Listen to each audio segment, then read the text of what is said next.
अस्सलाम वालेकुम सामीन। 17 रबीउल अव्वल और 3 अक्टूबर है।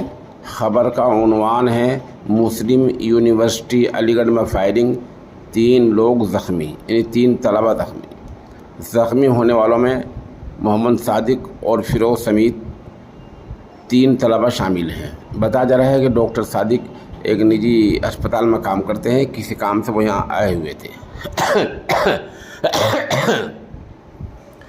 आमदा इत्तलात में बताया गया है कि फायरिंग का मामला रात लगभग 10:30 बजे का है।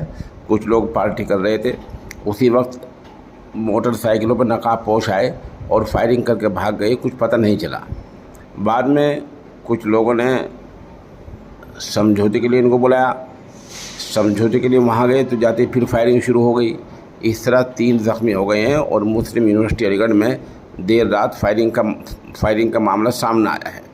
पुलिस पूरे मामले की जांच कर रही है।